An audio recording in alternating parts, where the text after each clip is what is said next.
नामकपुर गांव में एक गरीब किसान रहा करता था जिसका नाम राजू था। वह अपने पत्नी गीता और 2 बच्चे के साथ खुशी खुशी रहता था। राजू पढ़ा लिखा नहीं था, जिसके कारण वे खेती बाड़ी करके ही अपने परिवार का गुजारा करता था। गीता किधर हो, जरा कुदाल लाना, तो खेत पर भी जाना है। ये लो जी, और हम भी आपके साथ खेत पर काम करने चलूंगी। नहीं गीता, तुम घर में ही रहो, बच्चों को अच्छे से देखभाल करना। अच्छा ठीक है जी, मैं नहीं जाऊंगी, लेकिन आप काम करके मुखिया के पास पैसे लेने चल जाना। और इतना कहते ही राजू खेत पर काम करने के लिए चल देते हैं और फिर कुछ देर काम करने के बाद वह चल जाता है गांव के मुखिया के पास। क्या हुआ राजू, बहुत दिनों के बाद दिखाई दी हो? मुखिया जी, जैसा कि फसल का टाइम आ रहा है और मेरे पास बीज लेने के लिए पैसा नहीं है, आप कुछ पैसे दे देते तो हमारा फसल उपजाने में मदद हो जाएगा।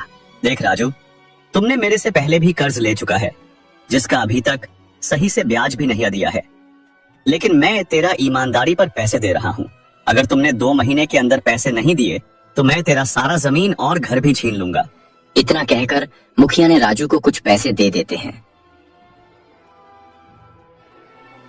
और फिर राजू घर आकर देखता है तो उसका बेटा गोपाल का तबीयत बहुत ज्यादा खराब हो गया था। गीता, क्या हुआ गोपाल बेटा को? पता नहीं जी, आप घर से जैसे ही निकले हो गोपाल को अचानक बहुत तेज बुखार आ गया। ये जी, क्या आप मुखिया के पास गए थे? कुछ पैसे दिए कि नहीं? हाँ गीता, मुखिया ने हमको पैसे दिए हैं। तो ये जी देखा क्या है, चलो गोपाल को किसी अच्छे डॉक्टर से दिखाते हैं। और तभी राजू अपने गोपाल बेटा को एक अच्छे अस्पताल में इलाज कराया और फिर कुछ दिन के बाद गोपाल पूरे तरह से ठीक हो गया। इसी तरह कई दिन बीत गए। ये जी, इस बार हमने खेती भी नहीं किया है और मुखिया को पैसे भी लौटाना है। कैसे क्या होगा, कुछ समझ नहीं आ रहा है। हाँ गीता, मैं भी यही सोच रहा हूँ। लेकिन इसी वक्त मुखिया राजू के घर आ जाता है और कहता है, राजू, तुमने हमारा पैसा अभी तक नहीं लौटाया। मुखिया जी, इस बार मैं फसल नहीं उपजा पाए क्योंकि हमारा गोपाल बेटा का तबीयत बहुत ज्यादा खराब हो गया था। बकवास मत कर, और आज तेरा सब जमीन मेरा हो गया। मुखिया जी, ऐसा मत करो, मुझे सिर्फ आप 5 दिन का वक्त दो, मैं तुम्हें सारा पैसा लौटा दूंगा। ठीक है राजू, इस बार मैं छोड़ दे रहा हूँ। अगर तुमने 5 दिन के अंदर पैसे नहीं दिए तो समझ लेना तेरे साथ क्या होगा। इतना कहकर मुखिया यहाँ से चल दिया। इसी तरह 2 दिन बीत जाते हैं।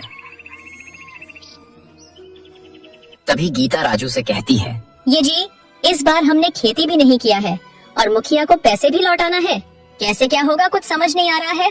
गीता, अब ये ऊपर वाले के हाथ में है, हमें बचाएगा या नहीं। और फिर तुरंत यहाँ पर कृष्ण भगवान प्रकट होते हैं और कहते हैं, देखो गीता, देखो हमारे घर में कौन आया है, हम तो धन हो गए। आइए स्वामी जी, स्थान ग्रहण कीजिए। नहीं माता, मैं ठीक हूँ, हम तो सिर्फ आपका परेशानी दूर करने आए हैं। क्या बताऊँ स्वामी जी, मेरा स्थिति बहुत खराब है। बेटा, तुम्हें बताने की कोई जरूरत नहीं है, मैं आपके बारे में सब कुछ जानता हूँ, इसीलिए हम तुम्हारे घर आए हैं। मैं आपको एक जादुई बांसुरी दे रहा हूँ। पर स्वामी जी, इसे क्या होगा? बेटा, ये कोई साधारण बांसुरी नहीं है, ये एक चमत्कारी बांसुरी है। इससे तुम जो चीज मांगोगे वो चीज निकाल कर देगा। और इतना कहकर कृष्ण भगवान यहाँ से चले जाते हैं। तभी राजू इस बांसुरी से कुछ सब्जी मांगते हैं और तुरंत इसके सामने एक टोकरी में सब्जी निकल कर आ जाता है। इसी तरह राजू ने बांसुरी से कई सारा सब्जियां निकाला और उसे बाजार में बेचने चला गया। राजू का सब्जी तुरंत बिक जाता है। इसी तरह रोज रोज बांसुरी से सब्जी निकालकर बेचने लगे और फिर राजू अच्छे खासे पैसे भी कमाने लगे। अपने परिवार के लिए एक अच्छा मकान बनाता है।